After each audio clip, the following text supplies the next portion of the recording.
ప్రస్తుతం ఇప్పుడు మనతో పాటు ఆలయ అర్చకులు రామకృష్ణ శర్మ గారు ఉన్నారు. సో వారితో మాట్లాడే ప్రయత్నం చేద్దాం. నమస్తే గురువు గారు. చెప్పండి అమ్మా. చెప్పండి అమ్మ.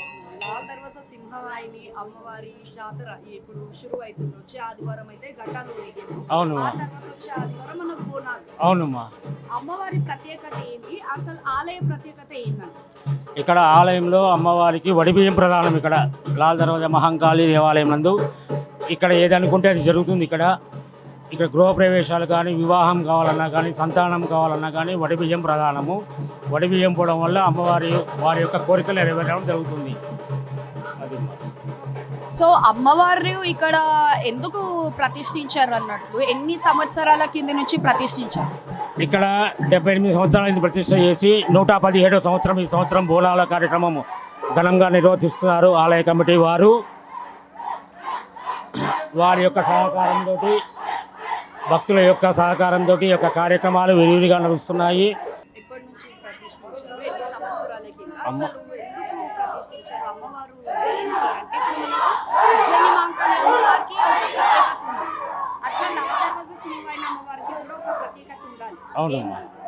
ఇక్కడ లాల్ దర్వాజా మహాకాళి దేవాలయం నందు చంద్రశేఖర సరస్వతి వారు ప్రతిష్ఠ చేశారమ్మా. అంత ముందుకు బలి కార్యక్రమం ఉండేది. దానికి బదులుగా ఆయన కూష్మాండ బలి అని చెప్పేసి గుమ్మడికాయతోటి అమ్మవారికి బలి ఇచ్చేసి శాంతింపజేయడం జరుగుతుంది.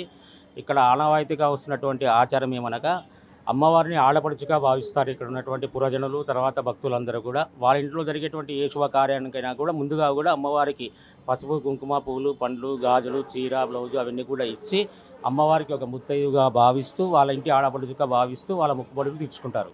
అది ఈసారి భవిష్యవాణిలో ఎట్లుండబోతుంది? వర్షాలు పడట్లేవు, లోకంలో చూస్తే ఎన్నో అవుతున్నాయి. ఎందుకంటారు అట్లా? అసలు భవిష్యవాణిలో కూడా అమ్మవారు ఏం చెప్పబోతుంది అనుకుంటున్నారు మరి? ఇప్పుడు అవి రంగము ఆవిడ చెప్పేటప్పుడు ఆవిడకు అమ్మవారు అనేది ఆవాహన అవగాహన జరుగుతుంది. అప్పుడు ఆవిడ చెప్పడం జరుగుతుందమ్మా. ఇది మనం ముందుగా ఊహించి చెప్పేటువంటిది కాదు.